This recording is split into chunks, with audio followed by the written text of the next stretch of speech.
শীতকাল শেষ হয়ে যাওয়ার আগে সুজি দিয়ে এই রকম লোভনীয় পিঠেগুলো বাড়িতে একবার হলেও বানিয়ে দেখুন। কনকনে ঠান্ডাতে এই রকম পিঠে জমে যাবে, একটি খেলে দেখবেন আর একটি খেতে চাইবেন। নমস্কার বন্ধুরা, আমি সাথী। আমার কিচেনের আবারও এক নতুন রেসিপিতে আপনাদের সকলকে স্বাগত জানাই। আজকে সহজ রেসিপিটি শেষ পর্যন্ত দেখে নেওয়ার অনুরোধ থাকলো। প্রথমেই দেখুন একটি কাপ মেপে নিয়ে নিলাম 1 কাপ সুজি। সুজিগুলোকে প্রথমে মিক্সার গ্রাইন্ডারে খুব ভালো করে মিহি করে গুঁড়ো করে নিচ্ছি। একেবারে ধুলোর মতন করে গুঁড়ো করতে হবে, একেবারে পাউডার বানাতে হবে। এতে দেখবেন পিঠেটা খুবই দুর্দান্ত হবে, টেস্টও যেমন দারুণ হবে তেমনি বানানো খুবই সহজ হয়ে যাবে। এরপরে এখানে একটি বড় বাটি নিয়েছি, বাটির মধ্যে প্রথমেই দিয়ে দিচ্ছি 1.5 কাপ ময়দা। একে একে উপকরণগুলো দিয়ে দিচ্ছি, আর যেইভাবে আমি পিঠেটা বানাচ্ছি সেইভাবে করে বানিয়ে ফেলুন, দেখবেন পিঠে একেবারে পারফেক্ট হবে। এখন এর মধ্যে দিয়ে দেব এই সুজির গুঁড়ো। আর সুজিগুলো দেখুন বন্ধুরা কেমন সুন্দর করে গুঁড়ো করতে হবে, এই রকম মিহি করে গুঁড়ো করতে হবে। সুজি যত ভালোভাবে গুঁড়ো হবে পিঠে দেখবেন তত নরম তুলতুলে হবে, আর প্যান থেকে খুব সুন্দরভাবে ছেড়ে আসবে। পিঠেটা বানানো খুব সহজ হয়ে যাবে। এই টিপস দেখে পিঠেটা বানালে পিঠে দেখবেন একটিও প্যানে আটকাবে না। এখন এর মধ্যে দিয়ে দিচ্ছি 1 চা চামচের 1/2 চামচ লবণ। এখন সব কিছুকে ভালো করে মিশিয়ে নিচ্ছি। এর মধ্যে দিয়ে দেব তরল দুধ। অল্প অল্প করে নর্মাল টেম্পারেচারে রাখা তরল দুধ অল্প অল্প করে মেশাতে হবে। 1 কাপ তরল দুধ দিয়ে দিচ্ছি। তারপরে বাদ বাকি দিয়ে দেব জল।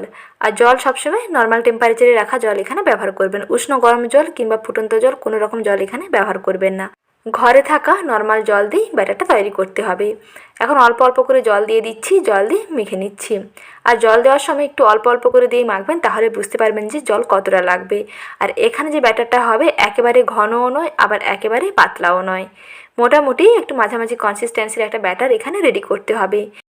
এখানে জল এবং দুধের পরিমাপটা বলে দিচ্ছি। প্রথমে দেখিয়ে দিয়েছিলাম 1 কাপ দুধ দিয়েছি, আর সেই কাপের মাপ করে আরও 1.5 কাপ জল দিয়েছি। এই মেজারমেন্ট করে মেখে নিয়েছি। এতে টেস্টও দেখবেন দুর্দান্ত হবে, আর ব্যাটারের ঘনত্বটা একেবারে ঠিকঠাক হবে। এখন মিশ্রণটাকে ভালো করে ফেটিয়ে নেব। তার আগে দিয়ে দেব অল্প একটু চিনি, মোটামুটি 1.5 টেবিল চামচ চিনি অ্যাড করলাম।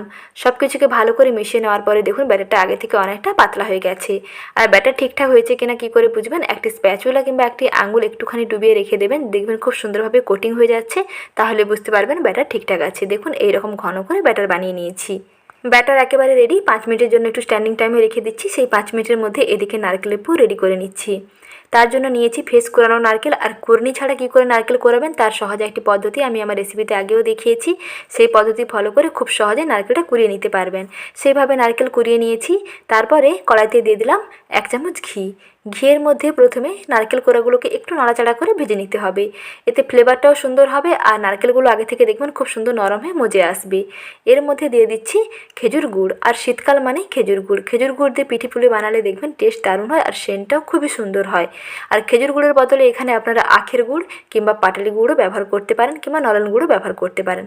দেখুন গুড় খুব তাড়াতাড়ি মেল্ট হয়ে গেছে। এখন সব কিছুকে ভালো করে মিশিয়ে নেব। তার আগে দিয়ে দিচ্ছি 3 থেকে 4টি এলাচ। এলাচগুলোকে একটু থেতো করে দিয়ে দিতে হবে, এতে ফ্লেভারটা খুব সুন্দর আসবে।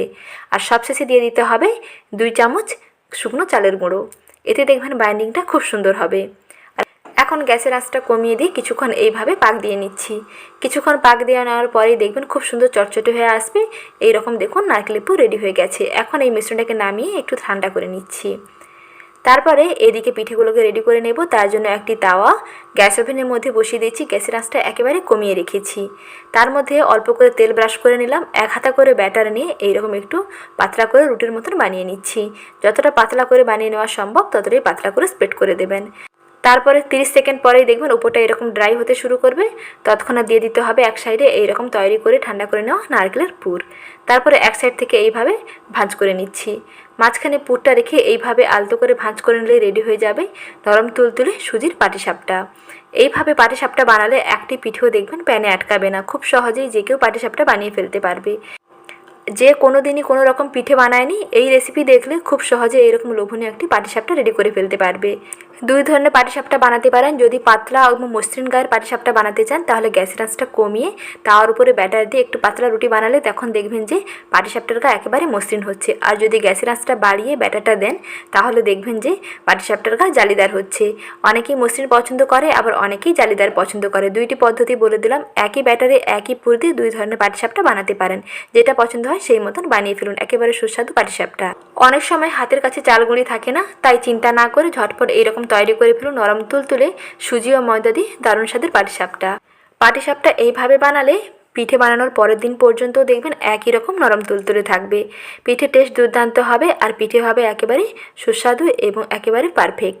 তাহলে আর দেরি না করে ঝটপট তৈরি করে ফেলুন সুজি দিয়ে এইরকম নরম তুলতুলে পাটিসাপটা। আর সহজ রেসিপিটি দেখার জন্য ধন্যবাদ জানাই। এইরকম সহজ সহজ রেসিপি পেতে চ্যানেলটিকে প্লিজ সাবস্ক্রাইব করে রাখবেন, সঙ্গে লাইক শেয়ার করার অনুরোধ থাকলো। ভালো থাকবেন, পরবর্তী রেসিপি দেখার আমন্ত্রণ রইল। ধন্যবাদ।